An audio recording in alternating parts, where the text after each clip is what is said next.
Então é com frequência que nós dizemos que os inimigos exteriores perturbam a nossa paz.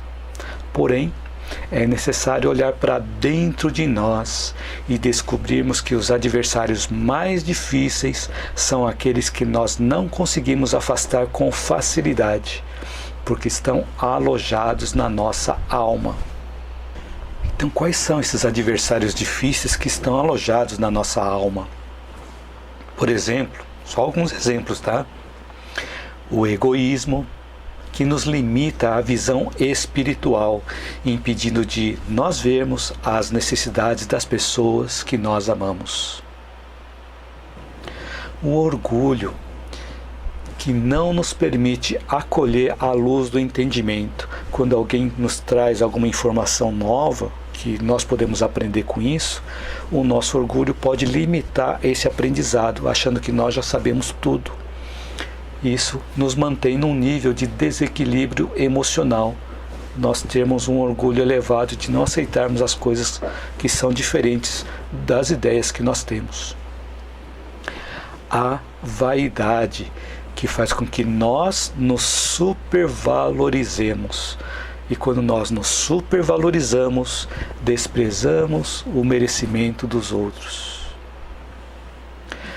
O desânimo, que nos induz à inércia de nós não queremos fazer nada. Então, alguns dos nossos inimigos internos, hein?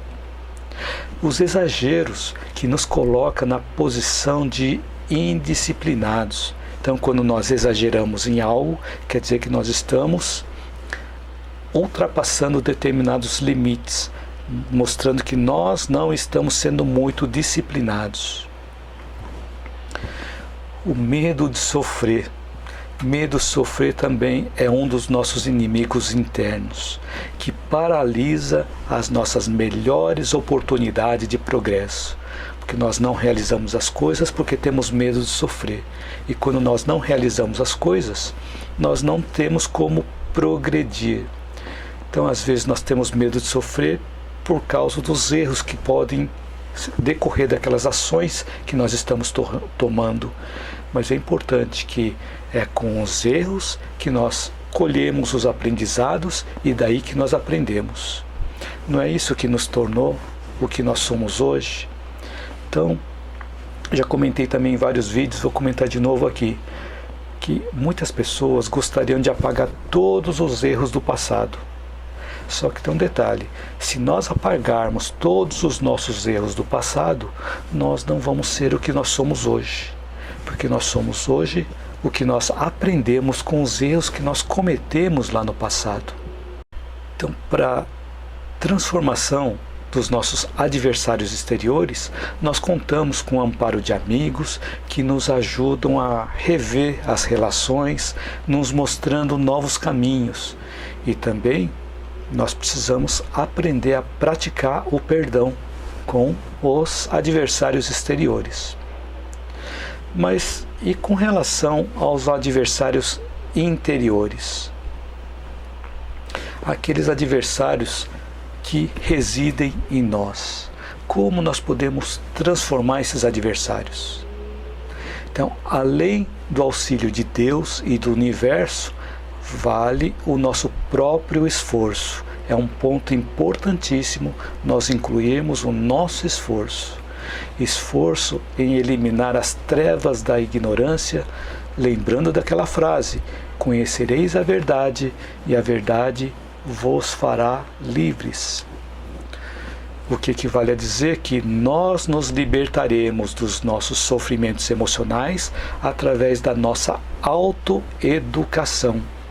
Um ponto importante é que se queremos transformar os adversários que residem em nós, nós não devemos alimentá-los, senão eles vão crescer cada vez mais.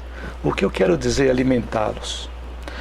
Por exemplo, se nós percebermos que somos ou egoístas, ou orgulhosos, ou vaidosos, ou desanimados, ou praticamos exageros, ou temos medo de sofrer, só para citar alguns exemplos, nós não devemos focar nesses pontos, senão nós estaremos reforçando todos eles. Então nós devemos praticar o oposto. Então, se nós descobrirmos que nós somos orgulhosos, nós podemos praticar o oposto do orgulho, que é a humildade. Então, conforme nós vamos praticando a humildade, o orgulho ele vai deixando de existir. Então, se somos egoístas,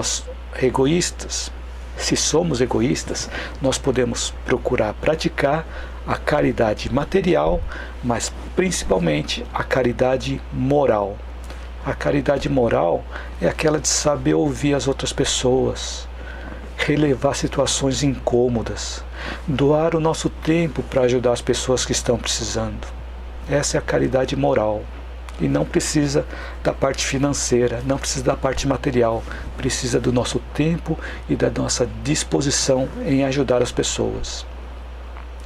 Então, se nós temos medo de sofrer, procuremos desenvolver a coragem, lembrando que o que causa o medo é o desconhecimento sobre a situação.